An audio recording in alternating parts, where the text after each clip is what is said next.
السلام علیکم میرے پیارے اور محترم عزیز دوستوں آج میں آپ کے لیے ایک بہت ہی پیارا اور خوبصورت واقعہ بیان کرنے جا رہا ہوں۔ وہ واقعہ یہ ہے کہ معذور بچہ جو کافی عرصے سے بستر پر پڑا تھا، دوائیوں کا علاج کرنے کے باوجود بھی اسے کوئی فرق نہیں پڑا۔ دوائیوں کا علاج کر کے تھک ہار کر وہ بیٹھ گیا تو اچانک ایسا کیا ہوا کہ معذور بچہ چلنے پھرنے لگ گیا۔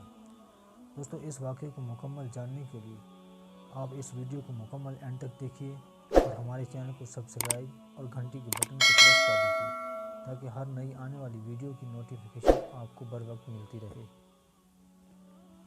ڈاکوؤں کی ایک جماعت لوٹ مار کے لیے نکلی۔ در اثنا رات ایک مسافر خانے میں قیام کیا اور وہاں یہ ظاہر کیا کہ ہم لوگ راہ خدا کے مسافر ہیں اور جہاد کے لیے نکلے ہیں۔ مسافر خانہ کا مالک نیک آدمی تھا۔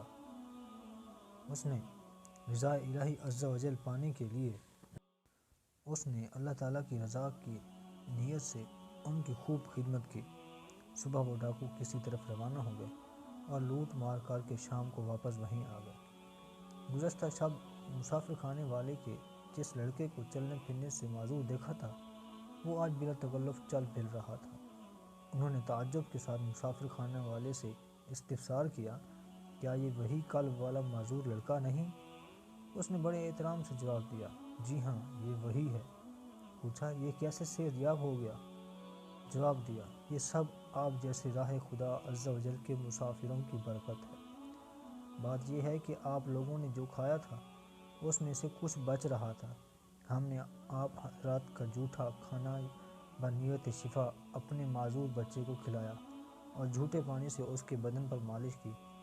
اللہ عز و جل نے آپ جیسے نیک بندوں کے جھوٹے کھانے اور پینے کی برکت سے ہمارے معذور بچے کو شفا عطا فرمائی۔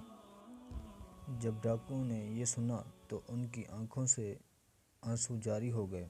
روتے ہوئے انہوں نے کہا، یہ سب آپ کے حسن ظن کا نتیجہ ہے، ورنہ ہم تو سخت گناہ گار لوگ ہیں۔ سنو، ہم راہ خدا عز و جل کے مسافر نہیں بلکہ ڈاکو ہیں۔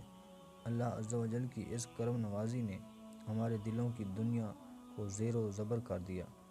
ہم آپ کو گواہ رکھ کر اللہ کی بارگاہ میں توبہ کرتے ہیں۔ چنانچہ تائب ہو کر ان لوگوں نے نیکی کا راستہ لیا اور مرتے دم تک توبہ پر ثابت قدم رہے۔